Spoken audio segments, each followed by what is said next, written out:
We're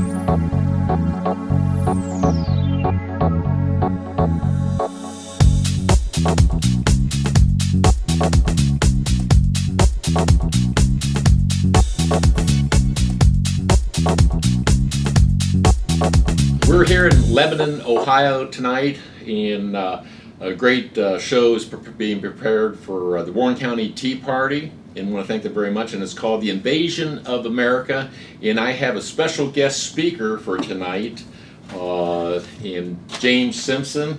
And James, I'll go ahead and give you your profile here, although I'm sure he already knows it. James is a highly sought-after, national renowned speaker and author, investigative journalist, and former economics and budget examiner for the White House Office of Management and Budget. So James, go ahead and let everybody know what your presentation is going to be about tonight here in Lebanon, Ohio. Sure. First of all, thanks you all for having me here.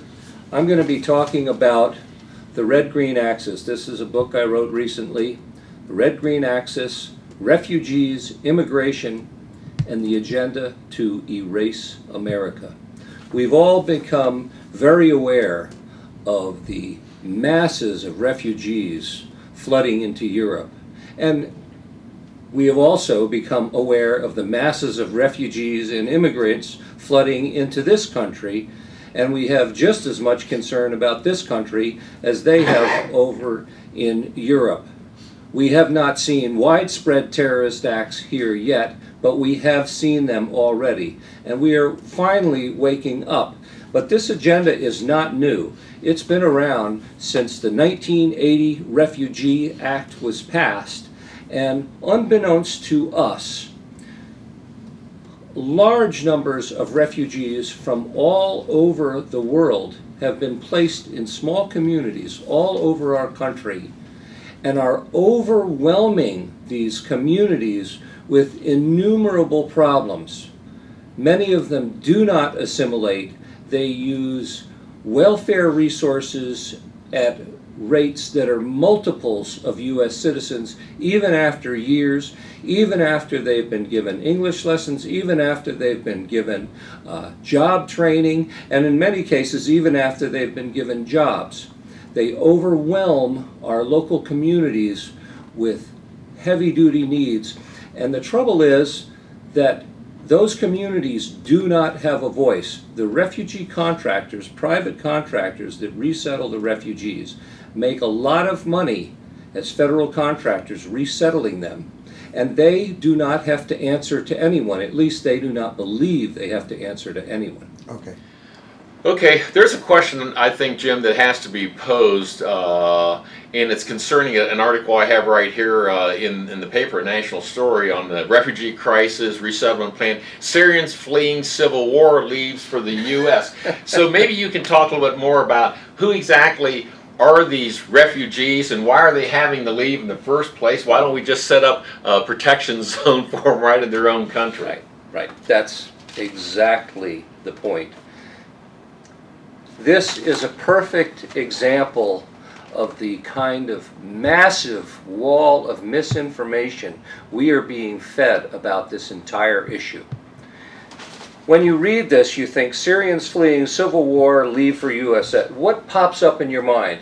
It's that snapshot of millions of refugees fleeing into Europe, right? Coming across the Mediterranean, drowning in the Mediterranean and all that.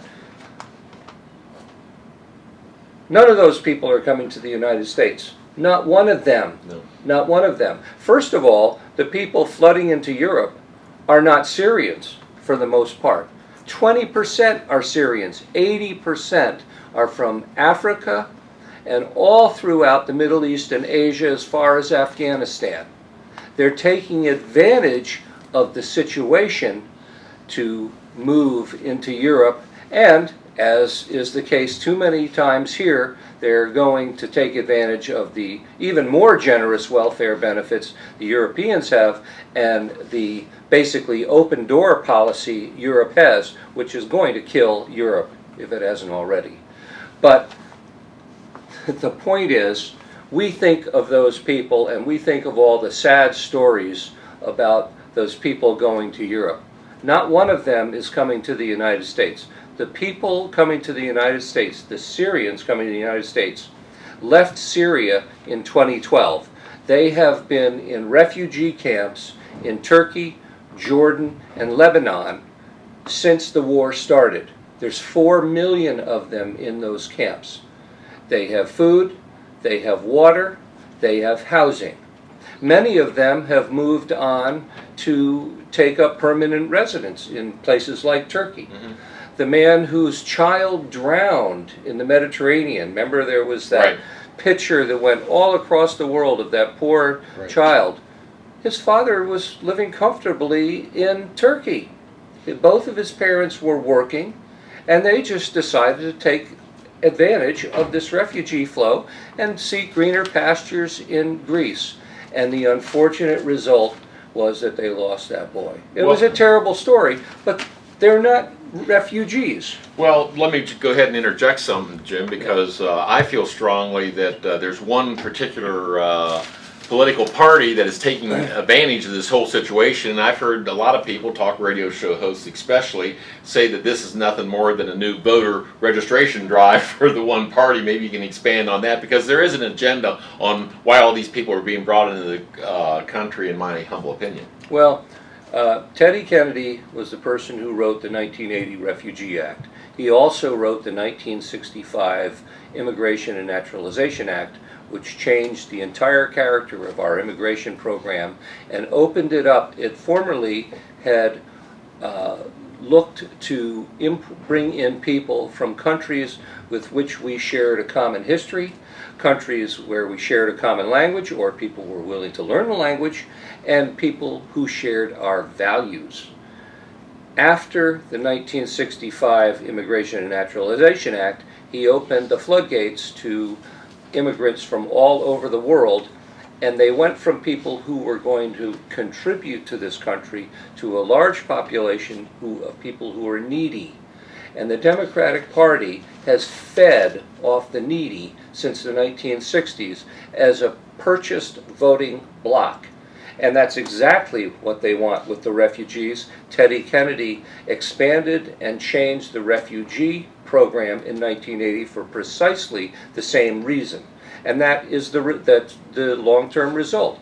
We have populations of needy people who are not interested in assimilating. They're not interested in the U.S. Constitution, but they very much appreciate the fact that they've been able to come here and get all of these benefits. And I go into great detail in that in this presentation this evening. You'll be shocked to find out that Americans are being thrown out into the street so that refugees can get public housing, that kind of thing. Well, we'll be sure and let everybody know that this has just been a little short presentation, but you're able to see the whole presentation, full 2 hours, featuring Jim and our other featured speaker, Jason Beardsley. So we urge everybody to check it out live on YouTube, or record it on YouTube. And this has been Dave, from Riding Away with Dave, in The Invasion of America, an enlightening discussion on the refugee resettlement program, what it really is. We'll see you.